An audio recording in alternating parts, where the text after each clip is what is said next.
I've got good news and bad news. Here's the bad news. Most protein bars are packed with sugar and unpronounceable ingredients. The good news? There's a better option. I'm Will, and I created IQ Bar plant protein bars to empower doers like you with clean, delicious, low-sugar brain and body fuel.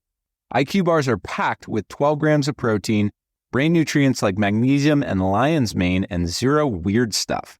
And right now, you can get 20% off all IQ Bar products, plus free shipping.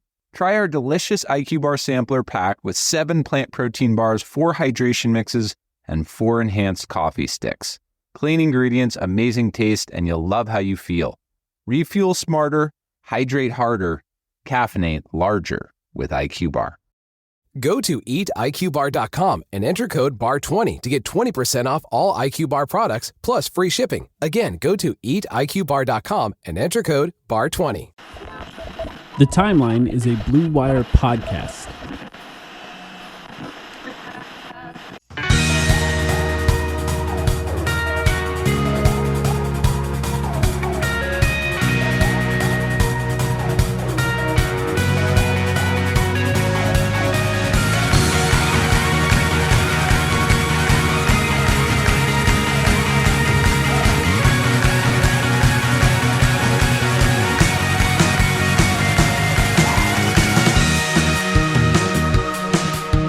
Welcome to the Timeline, a Phoenix Suns podcast.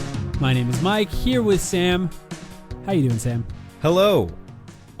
In pretty good spirits. How are you?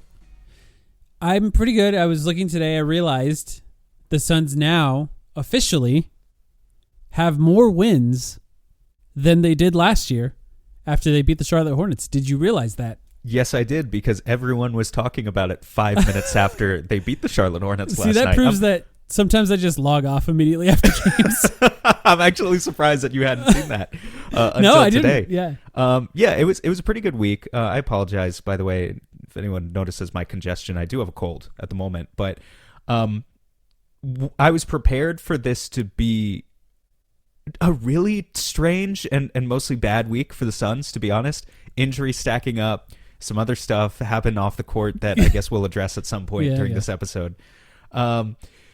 As it turns out, though, they've won 4 of the last 5 and had a really bad loss or frustrating loss to Chicago on the way there.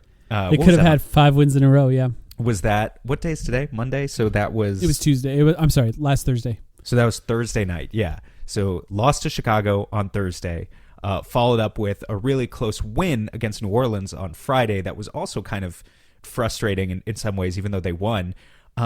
But then really, I think the Charlotte game just lifted everybody's spirits. As fun of a game as I think the Suns have had all season, because it just means something different when, first of all, Charlotte's been on a roll. They've been legitimately we talked about it, but they've been one of the best teams in the NBA for the past 2 months. They are still in kind of down there in the Eastern Conference standings. I think they're still in play-in position, but like no one's going to want to play them in a first-round series in the East. They won 10 road games in a row. Yeah, leading up to that game. And, you know, LaMelo is just kind of like fitting as part of a greater system for the first time in his career. Obviously, Con Knipple's been fantastic. Miles he's really Bridges, I guess you have to say, has been pretty good. Brandon Miller's been really good. So I think Miles Bridges being less important has been good for them. You know, he's not asked to do everything anymore. They just have, and we'll talk about kind of the game as a whole yesterday, right, with how the Suns handled them, but they have so many offensive weapons. So for the Suns to be shorthanded, go up against a team like that, and win, I don't want to say on the backs of their youngest players, because like Devin Booker had 30 points and 10 assists, but getting big contributions from guys who have not been playing serious minutes all season long. Mm-hmm. A real debut in this one for Haywood Highsmith, too. We're definitely going to have to talk about him. This was really kind of a bit of a statement performance for the Suns, and just really interesting for us to think about, because as we do start to get guys back, and hopefully some of these guys are going to come back soon. Dillon Brooks is weeks away, but Mark Williams and Jordan Goodwin, hopefully not too long into the future. There's a surplus. Jordan Goodwin is listed as questionable. That's awesome. I didn't know, and that's a game against the Bucks, right? So that'll be an interesting matchup too. There's a real surplus of talent on this roster, it feels like right now. And it kind of feels like, it took a long time to get here. They had to draft some guys who we know weren't going to be ready on day one. There were a couple missteps along the way, guys who didn't fit, the Nick Richards trade, the Nigel Hayes-Davis signing, but like slowly but surely they've now filled out kind of pretty much every spot on the roster with someone who I think you can break glass in case of emergency, and that guy can give you some valuable minutes. Like there's not anyone on the roster anymore where I just feel like that guy should never play. And that's a really cool place to be in at this point for Jordan Ott and the Suns. Especially with the way that they play, pressuring full court as constantly as possible, constantly moving, constantly cutting, high effort defense. You need a lot of guys to play. I was looking at the Indiana Pacers rotations for the playoffs last year. They basically had 10, close to 11 guys that would play every single game because of the way that they played, which is kind of how the Suns play, of course. Just constantly shuffling guys in and out so that you could play really, really high effort on defense and fast offensively, which the Suns don't really do in the same way. They can speed it up sometimes, but Devin Booker likes to play sort of at a medium pace, to slow, to be honest. So it benefits him for them to not constantly be running. But yeah, it's a great place to be. But let's just talk about Devin Booker real quick before we get into the young guys, because I do want to talk about the young guys. But Devin Booker came back from injury, played well in the Chicago game, I thought, and then the New Orleans game as well. 27 points in Chicago, 32 in the New Orleans game, and now 30 points in Charlotte. It feels like he's back now. Like he did come back before that in the Sacramento game, I believe is when he played for the first time, but didn't quite look like himself. The 3 games since then, he's averaging over 30 points or around 30 points, and just looks really great. And I'm really happy to see him back. I think the impact that he has on the offense is something we've talked about a lot, but to see it in these last few games in real time, it's just how simply the Suns get a shot off when he's on the floor is pretty amazing, because if they bring a second guy to him, he moves the ball immediately, and the team is so good at moving around him and passing the ball quickly to other guys to find a shot that is really great. But if they don't send a second guy at him, he just scores like pretty often. He just finds a way to get a shot of himself when it's one-on-one defense. And it's just really nice to have a guy that can do that, because even when he wasn't playing, when the Suns did play well, like the Lakers game, for example, it just took so much effort for them to score, because you could play those guys straight up and still cause them trouble, to score outside of maybe Colin Gillespie when Oso Ighodaro was setting screens for him. So it's just really nice that Devin Booker's back, but like he's actually back now. Like he looks physically capable. Although he did have one play where LaMelo kind of landed on him after a shot, and I hope his ankle's okay in that case. Yeah, for sure. I don't even know if I'd call it grimacing, but yeah, probably grimacing for at least a couple possessions after that with his ankle. So definitely hope that that's all right there. But yeah, he gets it in a variety of ways, right? Like that's just who Devin Booker is. In the New Orleans game, he had 5 threes and took 12 of them too, by the way. Yeah, he was launching. So that was huge. 15 free throws in Charlotte too, or against Charlotte. I was about to say, and then he goes into Charlotte and gives you a dirty, chemically modified game of hoops where he only made 7 shots but still got to 30 points, which I don't mind. I can't say well, I the mind way it. that Brandon Miller was guarding him to start was overly aggressive, and Book picked up on that immediately. You saw it in the first quarter. They were already talking to each other, and Book just used that against him, got him into foul trouble. And when you come down to the fourth quarter, right, after Brandon Miller now has 4 fouls, and Devin Booker got him his 5th foul in that stretch in the fourth quarter, but now they're putting a rookie, Con Knipple, on Devin Booker, trying to guard him straight up so that they can't get threes out of it. Book scores twice on them. They start bringing help, and the threes start dropping again. Like getting Brandon Miller in foul trouble early was just classic Devin Booker. This is where Charlotte, you can tell, by the way, still has, all of their growth basically to go in order to become like a real Eastern Conference contender. They're going to be a playoff team this year. Well, they're going to be at least a play-in team this year. And, I think they would probably come out of that play-in tournament and like pose a threat to some team in the first round, but they're a top 5 offense. And they're an okay defense, somewhere in the 15 to 20 range. One guy I'll give a lot of credit to who is kind of killing us on defensively. Moussa Diabate is the real deal. He is. He's their Oso. Yeah, exactly. That's a great way to put it. I mean, I think he's even smaller than Oso. Like, he's listed as lighter than Oso, but I don't know if his Basketball Reference page would be the most up to date. But he's just a super switchy, agile 5 who still rebounds really well despite being, like, in theory, 220, 230 pounds.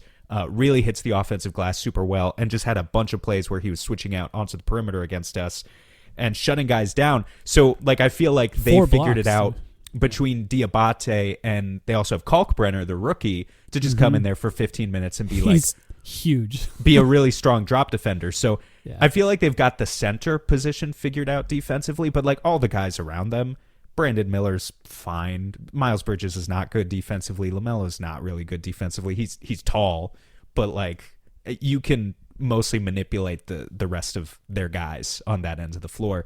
And to your point, Devin Booker was definitely able to do that with the whistle he got. Yeah. What do you think of Con Knipple? He still had 15 points on 11 shots. I'm not going to say that it was a bad game for him, but like he averages more than that. He's averaging like 18, 19 points so far this season. What do you think of him? I mean, I think he's a beautiful young gentleman. I would drive him home in my car personally. He's really good. I mean, I don't watch a lot of college basketball, like I think people know.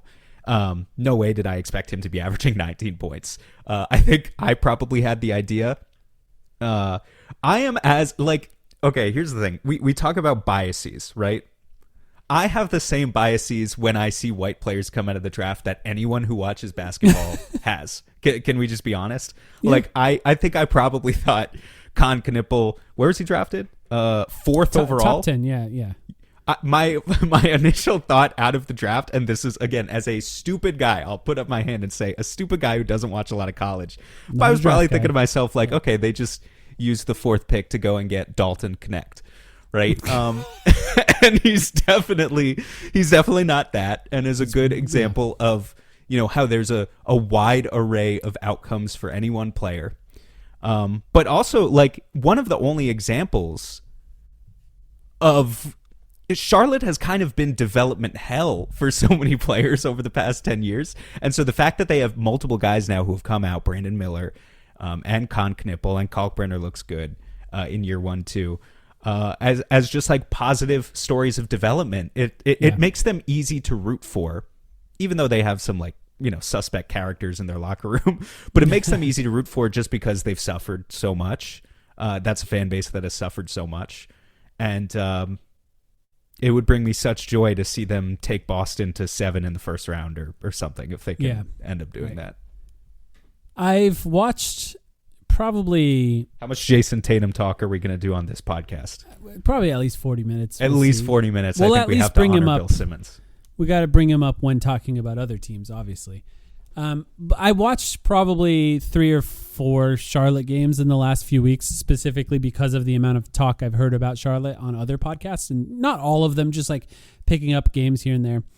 And the thing that I've been really impressed by with Con Knipple is that he's averaging a lot of points, but like part of me was like, well, he's just launching from 3 and, hitting enough threes that he is getting to that average, off ball or whatever. But there's more than that. He's doing more than that. And I think that's the part that actually kind of impressed me, is that he has that little pump fake drive. He absorbs contact from mid-range and he shoots it from mid-range and he hits pretty well. I just think there's more poise to his game than I realized, kind of hearing about people talk about it. And I thought he was really impressive. I also think his defense is pretty good for a rookie. Like, it's not bad. He did a good job on Devin Booker. Booker was just better than him. There's not much you can do against Devin Booker when he's hot. But I thought if you just watch how he's contesting, those are contested shots. He did a good job. Exactly. I often felt, honestly, against Charlotte, like for at least the first 3 quarters, and then eventually the Suns kind of blew the game open. It was a game, and look, you take a win however you can get it, but it was very much a game where it's like they were switching out on us, and Devin Booker and Jalen Green were hitting difficult shots that they don't always hit, right? Like if you wanted to make the advanced nerd shot quality argument or whatever, like I do feel like Charlotte was generating a lot of open shots and more of the Suns' shots were difficult. But that's just the benefit of having superstar players. And Devin Booker is a superstar. Jalen Green's gonna either be really hot or really cold, and I know we'll talk about him, but same with Royce, apparently. Yeah, it was essential that Jalen Green was hot coming off of switches and just firing up pull-up threes last night, because that added 10 points to our total that we probably, if that was the Chicago Bulls version of Jalen Green, like what he was doing three nights prior, then this would have been yet another game that probably came down to the final shot. There were two starters that had 2 and 3 points. Also, Iguodala had 2, Royce had 3. The one thing I will say just strategically for this game, Charlotte's been very good lately, and it's important to talk about that, and I know anyone who consumes basketball media is very aware of that. But it's easy even still for teams in the middle of a season to not take games like this seriously, to come in a little underprepared for just how good a young team that has turned it on recently can be. The Suns were very prepared. They were very, very prepared for this game. And just to start in the first quarter, you could feel it right away. It kind of felt like the level of preparedness that you would expect to see for like a playoff game. And I don't mean that they're playing with the intensity of a playoff game, but I do mean the Suns were very connected defensively, and they had a clear game plan that was outside of their normal game plan defensively, in a way that really disrupted what the Charlotte Hornets were trying to do for this game. And, part of me felt like, oh, this is kind of what it's going to feel like when we see Jordan Ott, hopefully, coach in a playoff game when they have the opportunity to design the defense specifically for the team that they're playing. The Suns can kind of play the way that they play, especially with Oso Ighodaro on the floor, against most teams, because you just switch everything, right? And Oso can play off of the switch and play pretty well in that scenario. You can't do that against every team, though. Charlotte does a good job of attacking that. And also, if we're going even further, the guy we're going to talk about soon, Kaman Malawach, can't do that. So you have to design something different when he's on the floor. And in this game, they were top blocking. I talked about it on Twitter. If you need a video, I posted a video on Twitter of doing that. But they were essentially, anytime there was going to be a screen, some sort of cross screen or flare screen, they were just standing in the way of that screen and forcing them to go another direction or around the screen, slowing down every single action the Hornets were trying to do. And I think what made that impressive is, one, the Suns tried really hard. Obviously, really important. You can prepare a team all you want, and if they don't put like full effort into the game plan, they don't believe in the game plan, it's not going to work. They believed. They tried really hard in that way. The Frank Vogel method. Yeah, 100%. Or like you never know. Like maybe they had great game plans under Budenholzer, but you would never know because the Suns weren't trying and like maintaining that. Yeah, it's possible. They never looked prepared. That's what I'll say. They never looked prepared last season. See, that's why I give Vogel the benefit of the doubt. Like I think in the Vogel season, he had game plans and they just kind of didn't execute. I think Budenholzer was neither. I think he didn't have the game plans and the players just didn't care. I think it was everyone's fault. Definitely felt that way towards the end of the season. But to execute that level of game plan, and this will be our segue if you want, with Rasheer Fleming and Kaman Malawach playing 23 and 20 minutes was especially impressive. You're putting guys who to this point, until recently for Fleming and then 2 games for Kaman Malawach, have been nothing but a negative on the floor. Now, Fleming's put it together. Don't get me wrong. There's games where we've seen him be a positive. But like by the numbers, he definitely was a negative until recently. And same with Kaman Malawach. I think Kaman Malawach stuck out like a sore thumb every single time he played because there was nothing that looked good for most of his games except for an occasional block, which he did do and now has done a lot more of. But this game, they came in very prepared. They had 2 rookies as part of that game plan, and those 2 rookies played really well, including Kaman Malawach playing at the level of the screen defensively for much of the game, like really high. Yeah. He definitely had to play higher because, look, to your point, Oso starting against Charlotte. Charlotte takes a ton of threes, just like the Suns recently, and we should talk about that too. But Charlotte takes a ton of threes. If you can't deny their ability to make pull-up threes from like 4 of the 5 guys in their starting lineup, then there's just a chance that they're going to torch you for like 140 points and you're going to be cooked. So you need some sort of game plan to take that away. And so obviously Malawach, when he's in there, cannot play a deep drop. You can't play a deep drop against LaMelo and Con Knippel. It just won't work. He is still in a drop. It's still very much different from what you're going to see out of Oso, maybe even out of Mark Williams. He might be a step behind if you really wanted to like freeze the screenshots of where they're guarding the picks and see, because Malawach is so long that he can just cover up more ground. Yeah, and wide. But it did feel like these last two games for Malawach. Let me pull them up real quick, because let's loop in the New Orleans game where he was great as well. 5 blocks. Malawach has played 40 minutes combined in the last two games between New Orleans and Charlotte. 40 real minutes, no garbage time. Yeah. 40 real minutes against real basketball players all the time. Yeah. And in those 40 minutes, he had 8 points, 13 rebounds, of which 6 of them were on the offensive glass, 7 blocks in 40 minutes, only 2 turnovers, big deal for him, and only 3 fouls, also a huge deal for him. A guy who previously, before this, was getting called for an offensive foul on a moving screen like every third possession. I have a theory for that. What's your theory? He just slips every screen now. He landed a couple of them. I prefer when they stick, right? Like as to use Jordan Ott's verbiage, I prefer when they stick when Kaman sets screens, because he's so wide that if he really gets the screen right, then it's just really difficult for defenses to catch up because he's just got a massive screen. But he slips so much more than he was previously, and it's working. When teams play a specific kind of defense, slipping is going to work. But right now, I think it's led to him fouling less in that scenario. Yeah. I'm going to keep an eye on that, though. I'm really curious about that. That would be the type of second spectrum data that I would love to find out. If we could find out a percentage of, slipping screens. You and I are not important enough for that. We've talked about that. Or rich, before. yeah. Yeah, we're not rich. Pay us $2,000 a month for Patreon so we can afford Second Spectrum. Yeah, we need a Second Spectrum tier of the Patreon where one person could give us $2,000. Just one wealthy benefactor. Yeah. This was the first game, and here's the thing about Malawach, okay? It ain't linear. Everyone should know that progression is not linear. He's going to have games, but if he keeps playing in the next few weeks with Mark Williams remaining out, he's going to have games that are super ugly again.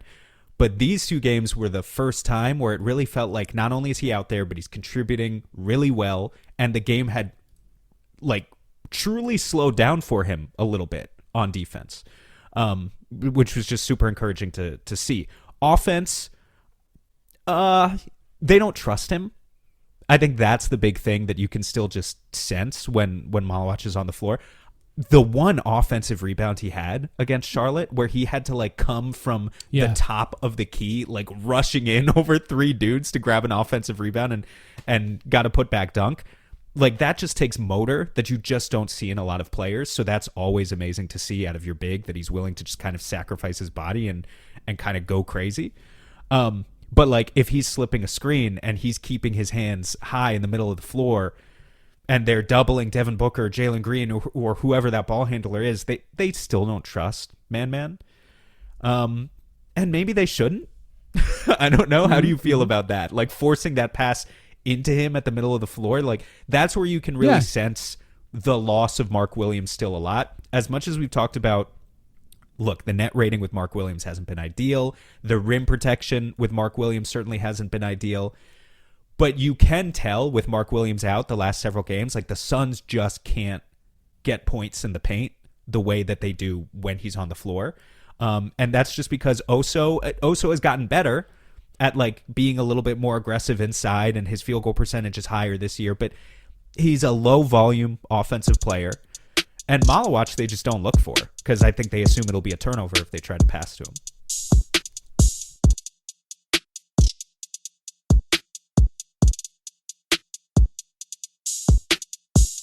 If you care about coffee and how it's made, check out Alchemy Roast. They roast in small batches and source their beans responsibly, focusing on flavor instead of mass production.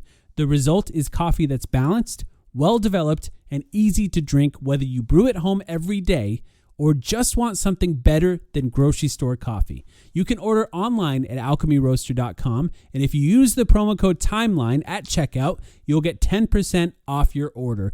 Go now to alchemyroaster.com, my favorite coffee, and use the promo code TIMELINE at checkout. Get 10% off, support a local Phoenix business, and get the best coffee you can buy. Today's show is sponsored by Strawberry.me. Let me ask you something. Do you think championship athletes got to the top by guessing? No, they had coaching. Every elite athlete has a coach watching their form, calling the plays, and spotting the blind spots they can't see themselves. That's how championships are won. So why are you trying to win your career without a coach? You're grinding, hoping for the promotion, trying to read the politics, guessing your next move. That's amateur hour. If you want to perform like a pro, you need coaching. Strawberry.me matches you with a professional career coach who breaks down your game film.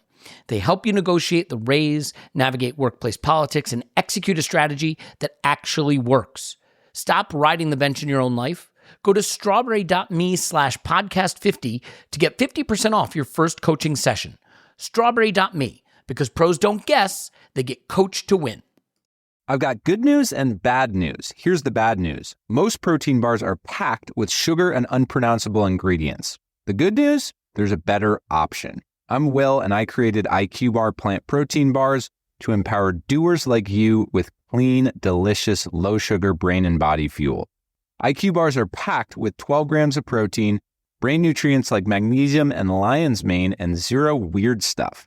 And right now, you can get 20% off all IQ Bar products, plus free shipping. Try our delicious IQ Bar sampler pack with 7 plant protein bars, 4 hydration mixes, and 4 enhanced coffee sticks. Clean ingredients, amazing taste, and you'll love how you feel. Refuel smarter, hydrate harder, caffeinate larger with IQ Bar. Go to eatiqbar.com and enter code BAR20 to get 20% off all IQ Bar products plus free shipping. Again, go to eatiqbar.com and enter code BAR20. There was a couple of plays where I really had this like sort of DeAndre Ayton flashback of where Devin Booker would take the screen, sort of pick up his head and stare at the middle of the floor as if he's going to pass, and then change his mind and pass to someone else, which he used to do for DeAndre Ayton constantly. Like he would look at DeAndre in the middle of the floor, and you could see a moment where he's like, am I going to do it? No, I'm not. And then he would pass to the wing or something, and then they would have to run another action. The difference is, like, he was like, okay, if I pass to DA, DA's going to catch this. He's going to catch it at the elbow, and he's going to shoot a low-quality shot. No one else will touch the ball, and yeah, there's no chance of a foul. It's a 40% shot. Yeah, I think there's no fear that Malawach is going to take a dumb shot as much as he's just not going to catch 100%. the ball. 100%. And if he does catch the ball, he has very little awareness of when guys sneak up behind him, which is just something you develop over time. But you know when Malawach catches the ball, you know another guy can sneak up and steal it from behind. Mm-hmm. He's going to get better at those things. And actually, that's the point I wanted to bring up with this. And then I think we should have a longer conversation about Rasheer Fleming. But many people will watch this and say, why were these guys not playing? And I'm going to tell you, they were bad. It did not go well. There has been development time put into them in order for them to get to the place where they can play. Now, Malawach, of course, is, and even to some extent, Rasheer Fleming is benefiting from injuries, and then them being allowed to play in this scenario is because of that. But I do think the Suns deserve some credit here with just how different they look than they did to start the season. And of course, in some ways that's expected, but in some other ways, when you're not playing real NBA minutes, it's not expected. Sometimes you think, oh, wow, they haven't played in a long time. Now they finally get their development time. They were doing something behind the scenes. Now we know, of course, about the G League games, but we also know that there's practices, there's film study, there's other things that are related to development that they clearly have done with these guys, and they have earned it. There's crunk juice, whatever they're feeding him in the practice facility. You don't know Malawach, what Matt Ishbia is putting in those vending machines. There was something I said early in the season where we were talking about Mark Williams versus Malawach, and I said, well, if Malawach just needs to sprint the way Mark Williams does, and that's so easy to say, of course, right, as someone who's not 7 feet tall, but he did. Yeah. He did yesterday. Like he was sprinting on both sides of the court. He was sprinting down on defense and he was sprinting down on offense. Understanding with this team that when a center sprints down on offense, often it's just to get a 3-up. It's not to pass to the center. It's just so that the defense closes in and you can pull up from 3. Colin Gillespie, Royce O'Neal, Grayson Allen, Devin Booker. And then he was doing it in this game. And then he needs to sprint back down on defense 3 seconds later, even though he didn't get the ball. Exactly, because he to protect the rim. The defense. Yeah. So, and he was doing it. The conditioning was in a really good place for Malawach, I thought, to be able to play 20 minutes against one of the fastest teams in the NBA that gets up a ton of threes. Their defense was stellar. Also, this will flow well, I think, into the Fleming conversation, but like Malewicz, I think the motor is there, and I think everyone can see the athleticism. In order to make up for maybe the processing speed a little bit, I've really liked the lineups that Ott has tried to insulate him with Rasheer Fleming, with Ryan Dunn, with Haywood Highsmith. There have been guys around Malewicz in the past couple of games who are really long. You know, it's not like just Malewicz out there with Jamari Bouye and Royce O'Neal and like, okay, they're going to come at you. They're going to be driving at you every possession. Figure it out. It's like, no, he's had some real guys around him to clog up the lanes, and I think that's really helped too because he can't do it alone. You know, like you can make the case it's 2 games, right? 2 games against not great teams, but 2 games. Well, Charlotte's been good. But we've seen 2 games now where Kaman Malewicz was a positive for the defense. Now, there was moments this season where Kaman Malewicz was just a negative at every single second he was on the floor. But now we have 2 games where he was overall a positive when he was on the floor, one against a bad team, a bad team who was playing well in New Orleans, and a good team now in Charlotte. And that's just a massive, massive development for him. And I think it is some of the stuff that he's doing to be better and some of the stuff that Jordan Ott is doing to put them around him. On the other side of that, Rasheer Fleming. And I agree, by the way, that what's fun about them playing well, too, is often it's together. We get to see both of the rookies play well together. There was one Rasheer Fleming rebound, too, where he basically jumped over Malewicz to get the rebound. And it was like, man, these guys are both huge and long, and they're out there doing huge and long guy things. And that was fun to see. But just to add to, talking about Kaman Malewicz being a positive, the Suns now have a positive net rating with Rasheer on the floor, which was not the case until the last few games. They're like plus 0.7 or whatever. If you eliminate the garbage time, I think it's been true for longer. Right, because often they're just playing the last 3 minutes of a blowout and, guys are just launching threes and none of that matters. But now they do have a positive net rating with him on the floor. He's shooting 34% from 3 so far this season, 25 of 73 overall, and has picked it up particularly in the last, since Dillon Brooks' injury, basically when he's actually getting time.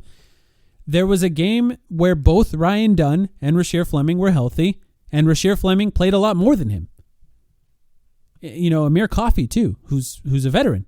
Rasheer Fleming played more minutes because he was the better option than those guys, which is not nothing. And then one more stat for him, 10.2% offensive rebound percentage so far this season. Huge. Yeah, I mean, that's part of what Ryan can't do. Ryan tries. Yeah. This is better than Jordan Goodwin. Just knowing how good Jordan Goodwin is. It's basically, he's only after the centers for the team, right? It's what you expect him to be there, but he hasn't been, and now he is. Well, yeah, half of Rasheer's total rebounds this season have been on the offensive glass. And it is a consistent strategy that you'll see from all of the guys, like to come in from the corner and hunt offensive rebounds. And I think so many players have done such a good job of it. You mentioned Jordan Goodwin. I think Amir Coffey's done a good job of that since he's joined the Suns. Haywood Highsmith, Haywood Highsmith. I think Ryan Dunn does do a good job of it. What does Rasheer have that these other guys don't? Yeah. 3 inches and 6 inches of wingspan. It's like, it's just not fair. And he can jump all of them. Yeah. The natural gifts that Rasheer has been blessed with means that, and has meant all along, like if he could just figure out his 3-point shot, he was going to start playing minutes. And it looks like he's figured out the 3-point shot. Not the speed of it, right? I think we all understand that it's still pitchy and slow. And he needs to have that 6 feet of space in order to get it off in time. Yeah. But yeah, he's making them wide open. He is. And that's really good to see. It's how you stay on the floor. We've talked about it too. With the Suns, if you're a role player, you have to get offensive rebounds, you have to not turn the ball over, and you have to hit threes. That's really it. You'll get minutes if you do those things. You have to create extra possessions and hit your threes when you're open.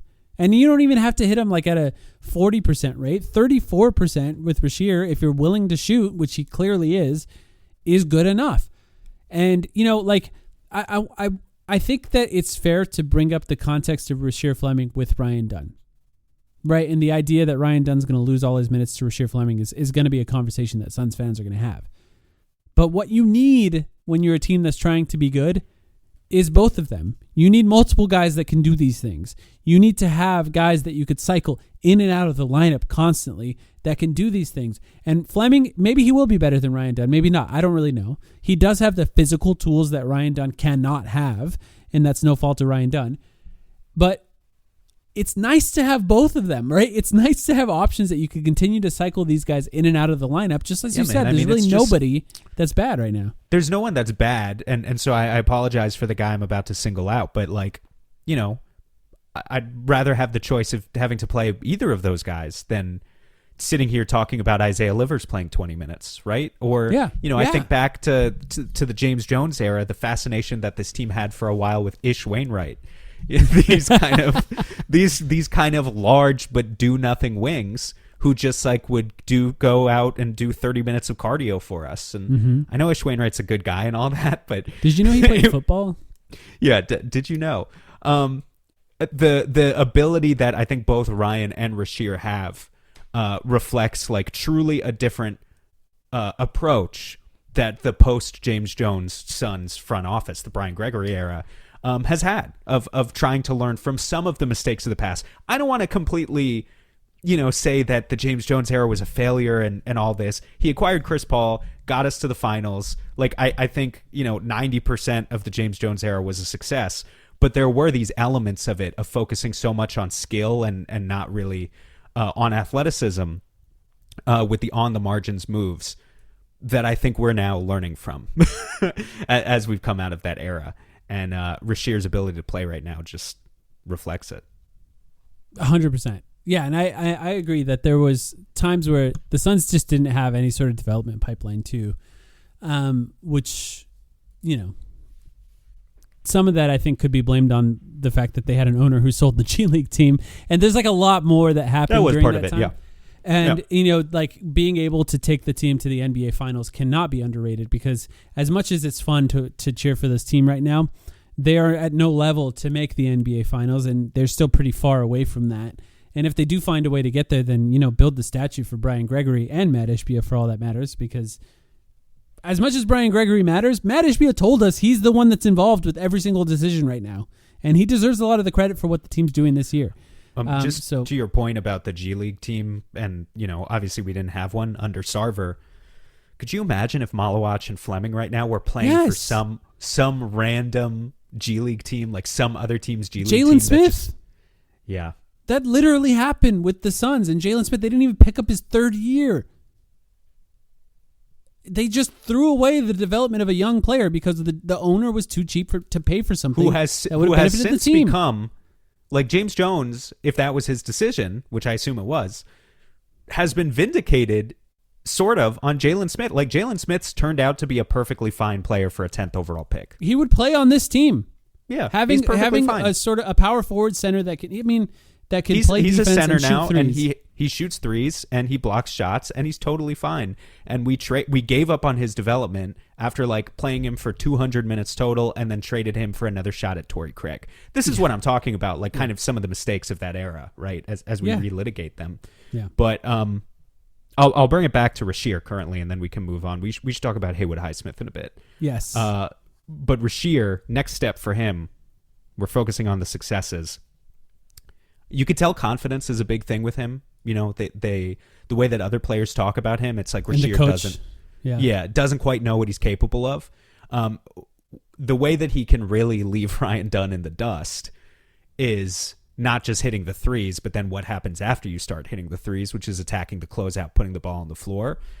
He doesn't have a large sample size of drives right now because he hasn't played that many minutes, but with the drives we've seen so far, he's passing out of half of them. I looked it up today. Had a couple good passes on drives too. Yeah, he should shoot more of them.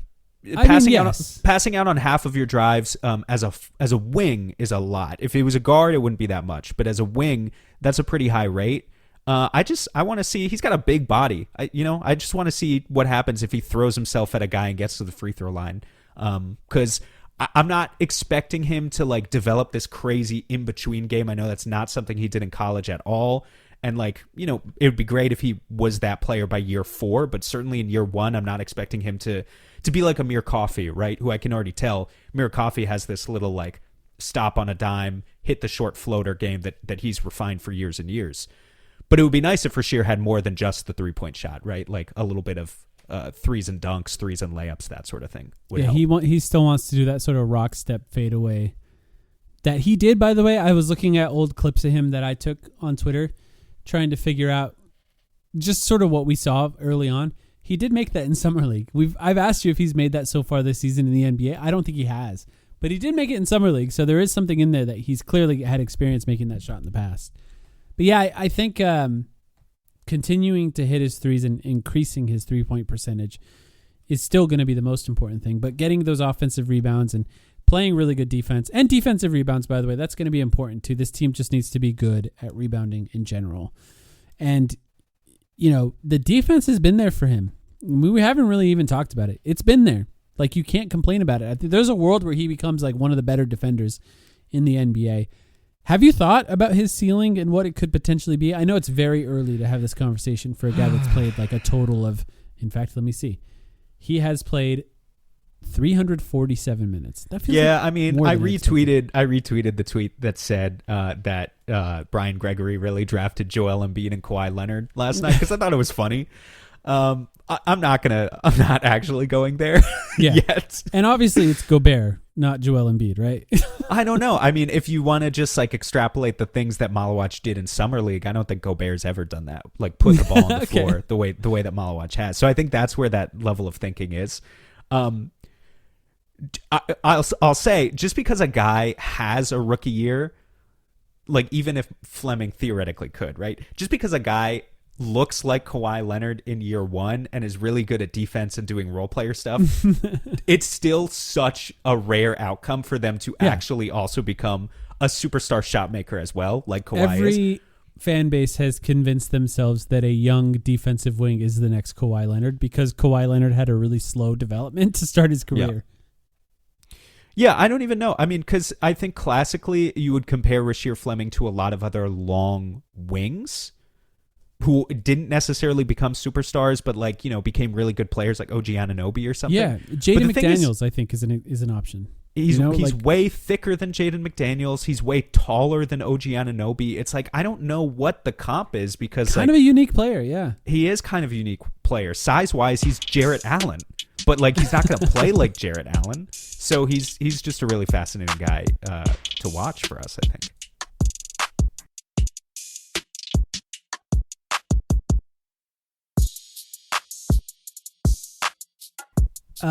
Do you know what Haywood Highsmith's only bucket so far this season was? I can't remember. Was this obvious? What did he do? It's just a really, if maybe people could find it, it's a really hilarious floater that he hit with the shot clock expiring in yesterday's Oh, okay. I didn't game. even remember it. Yeah, completely forgettable and really kind of funny because I rewatched the fourth quarter today just because I wanted to see how it happened. I was really like emotionally impacted by the game. Like I was like really locked in and invested in the Suns winning that one. Which truthfully doesn't always happen for me anymore because look, we watch every game and often I'm just thinking about what are we going to talk about after this game because I'm just like really analytical. But in this game, like I cared. I wanted the Suns to win. So I had to rewatch the fourth quarter because I was so wrapped up in the emotions of the game that I wanted to make sure I didn't miss anything obvious. And I saw him hit that floater and I was like, that's really kind of a funny first shot for him. He was really good in that game. He had some offensive rebounds, which he's done consistently. He had a really great drive from the corner and then pass to, I think it was Ryan Dunn, a shooter in the opposite corner. A pass that I thought, oh, I didn't know he could do that. That was like a pretty nice pass on a drive. And look, we talked about him as like a guy who could maybe potentially, if he played, potentially recreate some of the stuff that Jordan Goodwin can do, and he did. With whether it was the 2 offensive rebounds or the one steal where he just picked a guy mid-court. Yeah, for sure. The other thing is he looks bigger. I knew his measurements, but he just looks bigger on the court than I realized because the Suns play so many small guys that I'm just not used to having a guy like with Haywood Highsmith's dimensions out there, like that actually looks like a forward. It isn't just Jordan Goodwin playing forward. Yeah, exactly. He's still not like a real power forward or anything, but like he's a little taller than Grayson. He's a little longer. He's not a shooting guard. He's a little longer than Royce. Yeah, he's just bigger than these guys. Yeah, I think he might have a 6-inch differential between his height and wingspan, like basically a 7-foot wingspan, which is super up there for, the average NBA player has like 3 or 4 inches difference there, I think, and he just has super long arms. Haywood Highsmith was really good. This would have been impressive because Highsmith hasn't played all season, even if it was like you acquired him in the offseason, right?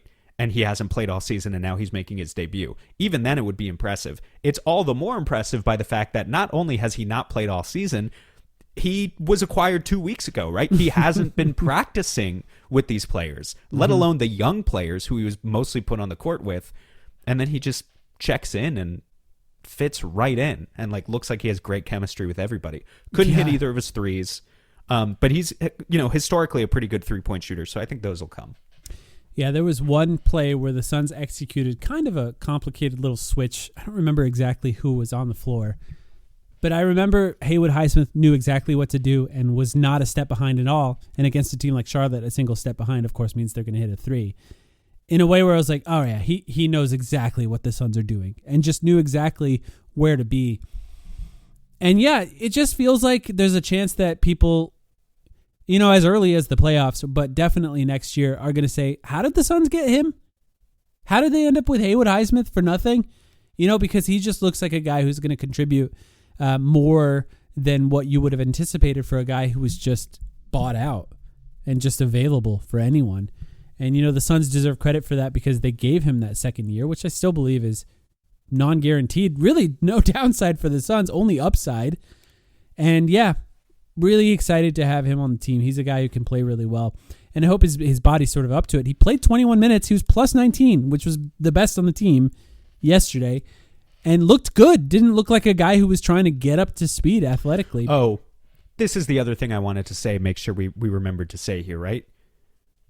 A game like yesterday, so Grayson Allen was out against Charlotte, and that was a big deal because Grayson's been playing very well. Vital for this team, yeah. And Jalen Green, as we know, has been iffy. Which we're going to talk about him next, yeah. Sure. Jordan Ott very easily could have said, okay, we're down one ball handler with Grayson, so I've got Book, I've got Jalen, I've got Gillespie, all 3 of them starting together. He very easily, and in fact, what I was expecting was 10 or 12 or 15 minutes of Jamari Bouye, who has been good this season, given our expectations for Jamari Bouye, right? No knock against Jamari Bouye. I think he's been way better than any of us expected, would have been another source of rim pressure. The Suns can always use rim pressure. I liked the fact that he went in a different direction and said, I'm just going to load up on size against a team like this and defense. Right. And by playing 20 minutes of Haywood Highsmith instead of 15 minutes of Jamari Bouye, they just looked significantly more formidable defensively, I thought. Yeah, Amir Coffey did play, but only 5 minutes. The other 4 guys that played off the bench, Haywood Highsmith and Ryan Dunn, were the shortest of those guys. It was Rasheer Fleming and Malawach were the other 2, which makes a lot of sense against Charlotte because even their point guard's 6'5", or whatever LaMelo is.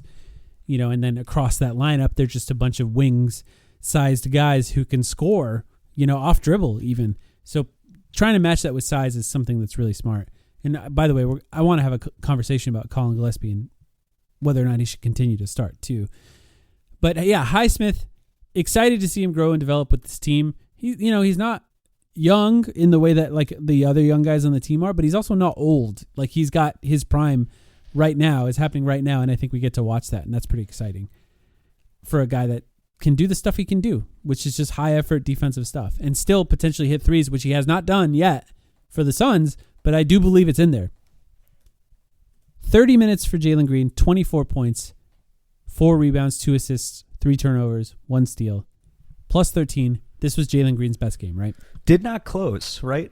You watched the fourth quarter today, so you would have a fresher memory than me, but I want to say he didn't close this one. I think he came back in. Okay. Maybe not, actually, because the Suns did end up finishing the last minute and a half or so with either just, he you know, didn't bench guys. close at all, or there was like a critical 4 or 5 minute stretch towards the end of the fourth quarter where it was still just Book and Gillespie. And It was Jalen Book, could have played Gilles- 35 minutes, but he didn't. Book, Gillespie, Oso, Royce O'Neal, and Fleming was that 5 in those minutes where I was just like, this rules. This is just so great to see Fleming and Oso but that's a together. huge show of faith from Ott to keep Fleming in that situation instead of Jalen Green, who to your point, It's Gillespie instead of Jalen Green, if we're being honest. either of them. I mean, no, Yeah. not necessarily, because those three are the starters. So you would think he would just default back to the starters and say, Rasheer Fleming, you're not a starter. You're not going to close the last 6 minutes. But Fleming stayed on the floor. Yes, but also, like, Gillespie should have been in the game instead of Jalen Green for the Chicago game. I think the Suns would have won. And I think The that's Chicago an easy... game. Did Gillespie play well in the Chicago game? I don't remember if anyone played well. No, he didn't really. But neither Jalen definitely didn't. Neither did Jalen Green, and Jalen Green made a couple, like, Bradley Beal level mistakes at the end of that Chicago game that led to the Suns losing, right? Mistakes that Gillespie wouldn't have made, and mistakes that maybe Jalen Green wouldn't make in the future as well. But I think for Jordan Ott, he probably thought later, I probably should have left Gillespie in there. Now, to say Gillespie hadn't played well in that game is true, but you know what he has done? Played well all season. It's okay to trust those guys if they didn't play well for 18 minutes and give them 5 more and see if they can play well for those last 5 minutes, because often the guys that play really hard and work really hard do. And with Gillespie, when he doesn't play well, it's often just missing shots. It's not really making the big mistakes and turning the ball over or shooting bad shots, which Jalen Green has done and did do in that Chicago game. He needed to play more. But back to Jalen Green. I thought this game was really great for him. 24 points on 19 shots. First of all, one of his few games where he's been very efficient so far this season. Got to the free throw line, which is something I'd like to see him do more. I am surprised at just how poor his passing is, I will say. He had 7 free throws against New Orleans, too. He's done that 2 games in a row. And yes, that's the type of thing we want to see him continue to do. Made difficult shots, I do agree, but I also thought he was doing a good job of getting open on his off-dribble shots. Like, he wasn't shooting really contested, tough shots. He was shooting off-dribble shots, which are going to be tough no matter what. But I thought he was using screens really well to get open. I think if he's going side to side, then yes. I was mostly talking about there were a couple plays, and it was good because he made these shots, right? But he would ISO one-on-one on a guy and like do a step-back 3. Totally fine with him taking that shot a few times a game. That's just my point. Is like those are inherently difficult shots that Jalen gets in the offense that other guys don't. He's had 2 good games in a row, and I agree. I don't mind him still being at maybe 30 minutes a game for now until he can prove that he can keep stacking it together. Right? I think Jalen is capable of playing 36 minutes a game. I don't think he has to on this team with the way that other guys are rolling. But what he can do. First of all, the biggest encouraging stat for Jalen Green right now, because the per game averages are not going to be good. The field goal percentage is not good. We all know that. Booker and Jalen Green together have a plus 12.3 net rating in 126 minutes. That's like the most important thing is, can these two guys, if these are 2, I'm not going to say equally valuable, but if these 2 guys are your core, can they coexist on the floor together? 126 minutes is a small sample size, but so far that's an emphatic yes. Can Jalen exist without Book's gravity and his spacing and his ability to create looks, on the second side when it's just Jalen Green and other role players? That's been a lot more difficult for them to get offense. And we're going to continue to see if it can get any better. It did. I mean, in the last 2 games. You definitely saw the rim pressure. This is a stat I wanted to throw at you too. Yeah. Jalen's ability to get to the rim. I know the percentages historically have not been that good. They're going up, so like the last few games he's finishing a lot better. And also he looks even faster. Like this is why I brought up Mark Williams' absence earlier, and just another thing that Jalen Green can do for the Suns when he's at his best. When was the last time, do you think? I looked this up today. When was the last time the Suns outscored their opponent in points in the paint? When was the last game that happened? Oh, man, it's got to be a while because they shoot so many threes. What they shot 57 in New Orleans, I think, right, against New Orleans. Yeah. So yeah, they're very 3-point reliant right now. But you can be The best teams are 3-point reliant, but then they use that gravity to get to the rim too, right? Yeah. The best Like teams have a Boston. little bit of both. Sure. Okay, Bill. No, They you're shoot right. a ton of threes. Actually, they don't. Actually, they don't They get do. a ton of points in the paint. They're actually more similar to Phoenix. Yeah, I think Boston's more similar to Phoenix. Probably, I'm guessing the teams that are like that are, yeah, like you said, the best teams. It's probably OKC.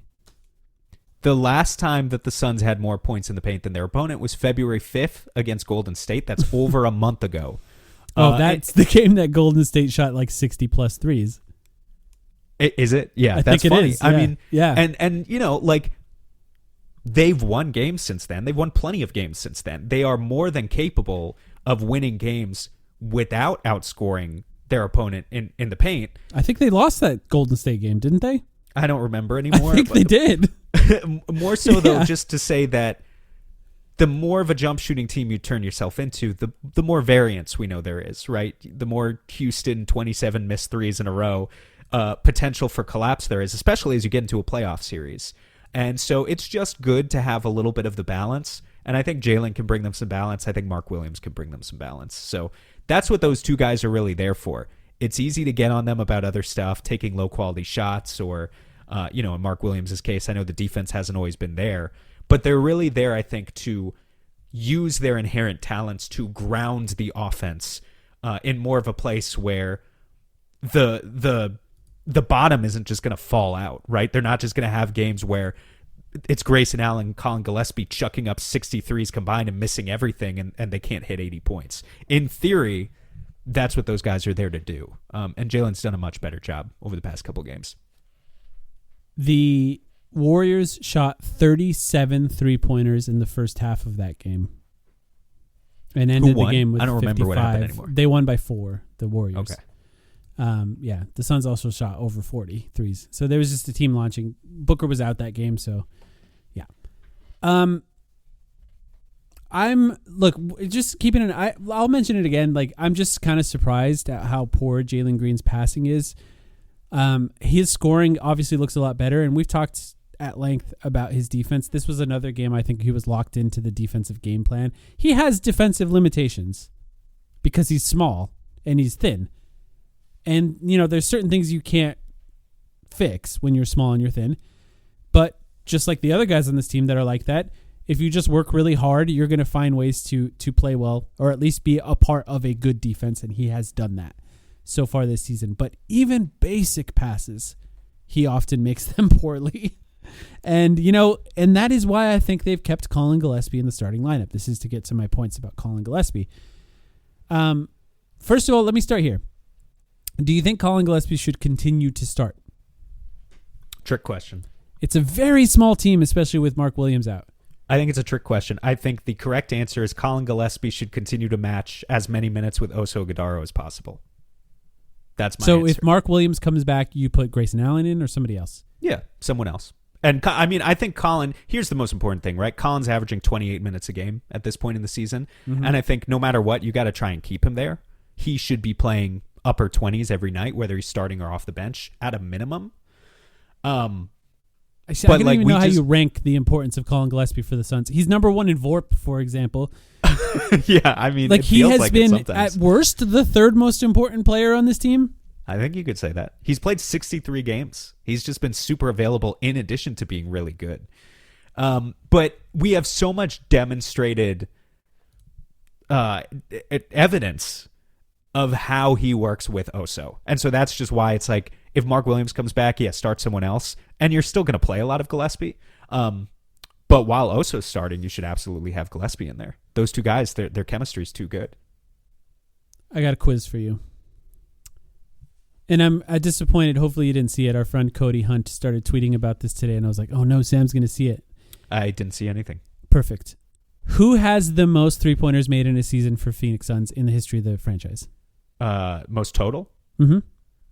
Total three-pointers made in the history of the Phoenix Suns. Wait, you In a mean single for a career season. or In a single okay. season. Well, it must be someone recent if it's a single season. You would think. Grayson Allen? So that is a good guess. He's number 2. Okay. Not Grayson Allen 2 years ago. All right, I'll Is give it- you a hint. 2004, 2005. Which is surprising, right? It's Nash? It's not. It's Joe Johnson? It's not. It's Quentin hard. Richards. It's It's Quentin Quinn Richardson? Richardson. That's Wow, exactly. okay. So See, if Quentin you had- Richardson wow, with that's 226. So I'll go through You the know top 5 here. You know what's crazy? That I'll just say real quick. I remember about that season. I mean, I was a kid, but I statistically, I remember about that season. Is Q Rich did make the most threes, but Joe Johnson is the one who shot like 50% from Yes. deep. Like Joe Johnson makes had sense. an insane percentage that Yeah. season. And I guess the volume wasn't the same. I didn't watch the Suns that season. I was not yet a fan. I saw them play a couple of games, but I hadn't moved here yet. Yeah, you're not a Um, real Phoenician like me. We all know that's you're right. a transplant. That's right. Top 5. Quentin Richardson, 226 3-pointers made. Grayson Allen, number 2, 205. Then we got Raja Bell, Gerald Green, and Dan Marley. That's Which- actually insane that only Dude, one I of them know. is from the last 15 years. Well, yeah. I mean, Gerald Green was 13-14. Or, okay, only one of them in the last 10 years. That's still crazy. It is. It's really kind of remarkable. But I mean, who else would even come close? I'll tell you right now, Colin Gillespie's currently number 7 Nice. on this list, and he is climbing. Colin Gillespie currently averages 3.1 makes per game. And if he continued to average 3.1 makes per game and played every game, which maybe he will, maybe he won't, fingers crossed, knock on wood, that he will finish this season with 250 3-pointers, which would be 24 more than Quentin Richardson, which would be the most 3-pointers made in Phoenix Suns history in a single season. He is on pace for 250 3-pointers made. Pretty amazing, right? What was There's more. I do have more. it definitely wasn't 250. I just remember the first time that Steph set the record. This was like 12 years ago at the beginning of the 3-point revolution. But the first time that Steph broke the record, and who had the single season record at the time? Was it Ray Allen? I believe it Or was Ray Allen. Yeah. Okay. Or Reggie Miller? Could be. I think it was either one. Don't But remember. it was over less- 4. Steph has done over 400 more than once, I believe. Yeah, I guess my question, the very first time that Steph broke the record, was it like 250-ish? Is that, or was it even more than that? I'm sure it was more. Yeah. Okay. I did see a stat that said Con Knipple would have to make 350 3-pointers a season for like 15 years to pass Steph. Like that Steph record is unbeatable. It'll never be beat. Or at least I don't maybe know. not in I'm our not lifetimes. so sure about that. But the other one, and shout out to an unnamed person on Twitter who sent this to me. The most 3-pointers ever in a single season by an undrafted player is 233 by, do you want to guess who? Well, okay, hold on. It's Say that hard. again. The most by an 3-pointers in undrafted a player single is season. 233. Yes. So I would have said Isaiah Thomas, but he was drafted 60th overall. That's right, yeah. Like his one Celtics season would have been my first guess. I would be shocked shocked if you got this, but as soon as I say it, it's going to feel obvious. Undrafted player, 233 threes. It's got to be Ben Wallace, right? No. I'm just trying to think, like, who are the best undrafted The famous players? undrafted players, yeah. Ben Wallace was an undrafted player because that was just a dude they plucked off the street and said, go win Defensive Player of the Year. That rocks. That's so cool. Who is it last 15 years? Should I know Yes. this guy? Yes. Really? The team that he is most famous for is the Miami Heat, which is not a surprise if you think about their development pipeline. Oh my God. Who was He is undrafted now, on the I'll Heat? keep giving you hints since you're far away, on the Detroit Pistons. Oh, it's Duncan Robinson. It's Duncan Robinson. I forgot if Duncan Robinson was undrafted or if he was just like, yeah, he was a G League success story, wasn't he? Yes. Or something like that. One of Yeah. the many that the Miami Heat have, which hopefully the Suns will have that sort of pipeline in the future. Once again, Colin Gillespie has 196. There's 18 games left. He could potentially have both the most threes ever by a Phoenix Suns player in a single season and the most ever by an undrafted player, which I think is pretty incredible. You know what I else he think might have? his season. I do know what else. By the way, I thought about this recently. Do we talk about Colin Gillespie enough on the main feed podcast? Because we do about 5 to 7 minutes on Colin Gillespie in every Patreon podcast because of our Hustle Award conversation. It's actually funny that you knew what I was going to talk about. I wasn't Yeah. sure if you would get it or not. I was going to say he might have the most timeline Dan Marley Hustle Player of the Year of the Week of the Year awards. That's if right. he wins, He does currently have the most. He which is currently one. he's the only person with one, and Yeah. he is the leader. If you're not a patron, that's fine. But just to inform you, he is currently number one on our leaderboard for our Hustle Award this season. There's still time, but Jordan Goodwin needs to come back fast if he wants to have any chance of catching up. That's the only guy with really any realistic chance, especially after, like, one of the most important plays yesterday was a Colin Gillespie offensive rebound, which was then kicked to Devin Booker, who drove in after a couple behind-the-back dribbles that were almost picked off, pitched it to Colin Gillespie, who immediately moved right into an open three, which delighted Devin Booker in a way that I don't think I've ever seen him get delighted in an NBA game, and that came off of a Gillespie offensive rebound and basically slammed the door shut on any chance of Charlotte coming back. So he's in the lead this week too, is all I'll say. One more game though, so you never know. Haywood Highsmith, Jordan Goodwin could come in there, have 8 offensive rebounds. Who knows? Haywood Highsmith might get on the board this week. Sure. Sure. I think Rasheer Fleming has made his way into the list too, which he was in the last 2 weeks. The regulars. This is becoming a Patreon podcast. Let's save this for the people who pay for it. Do you have anything to say about this version of the Milwaukee Bucks that we're about to play without Giannis? Giannis is still out, correct? Well, he played one of the recent games, but he may or may not play, I believe. I don't think it's guaranteed that he's not going to play the Suns game. Let me find something real quick to add to that. But I will say, while I'm looking this up, I just want to bring up some stats that Shane Young posted about Colin Gillespie in fourth quarters this season. 52% on twos, 48.7% on threes, 94.4% at the line, and 66.8% true shooting. He is also leading the NBA in three-pointers made in the fourth quarter so far this season. Gillespie has just been crazy so far this season in fourth quarters.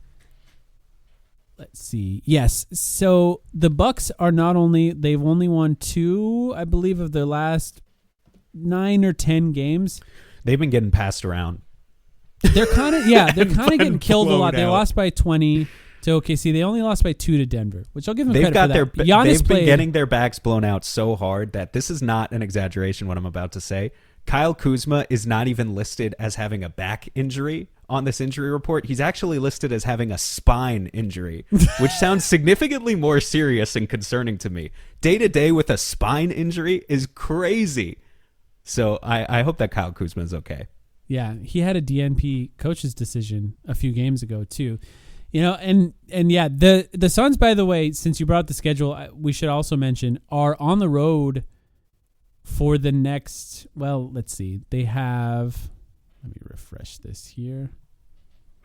At Milwaukee, at Indiana, at Toronto, at Boston, at Minnesota, at San Antonio. That's the next 7 games. That gets really hard in the back half of that. 6 games. Yeah, it's really difficult. I mean, it's difficult for the last 4. Really, Toronto, Boston, Minnesota, San Antonio are all good teams. And, you know, San Antonio has been playing really, really well. Boston has Jason Tatum back, and they've been playing really, really well. And those are going to be difficult games. A 6-game road trip in general is hard. I'm going to be at that Toronto game, by the way, because Toronto is the closest NBA city to me. So I'm really looking forward to that. I'm going with my friend's dad, who's in his 60s and has never been to an NBA game. Hell yeah. Introducing him to the concept of NBA basketball should be fun. Toronto cannot beat anyone good. That's a fact.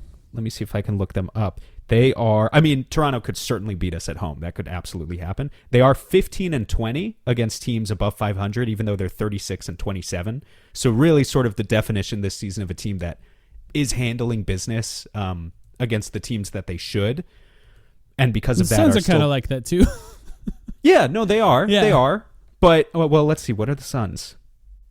Oh, you know what? I'll give you credit for that. The Suns are 15-21 against teams 500 and plus. So I think that Toronto game is probably a coin flip. Maybe even slight edge to Toronto, given that they'll be at home. Yeah, at home. Yeah. And the Suns will be on a road trip in the middle of that. That'll be the 3rd game of the road trip. They really need to win the next 2. These are the types of things we say in moments like this, of course. But the next 2 against Milwaukee and Indiana, Giannis probably playing in the Milwaukee game, I believe. But they're still bad. Indiana not even trying to win at this point, but can sneak out a win every once in a while. They still have Siakam. I'm assuming he's going to play in that one. Because Toronto, Boston, Minnesota, San Antonio, it's just a bit of a gauntlet for them. And they do come back and have a homestand of 4 games after that, so that'll be helpful. Which they play Milwaukee and Toronto again in that homestand. So they have a chance for revenge if they lose either one of those. But it gets tough in the next 6 games. And if the Suns come out of that with a winning record, That would be very, very impressive to go on a 6-game win streak and win 4-2 or better. Did you mention Denver in there? Was that one of the 6 games? No, Denver is here. I think we played Denver. We played Denver at home pretty soon, right? Mm-hmm. March 24th. Okay, so a couple weeks away on that one. Denver's been spiraling just a little bit, and they are now 2 games ahead of us. So that is just Jamal Murray sprained ankle. Yeah. Yeah. Totally forgot about that. Absolutely massive game when that comes up on the schedule, in addition to the one game that we have against the Lakers at the end of the season. Yeah.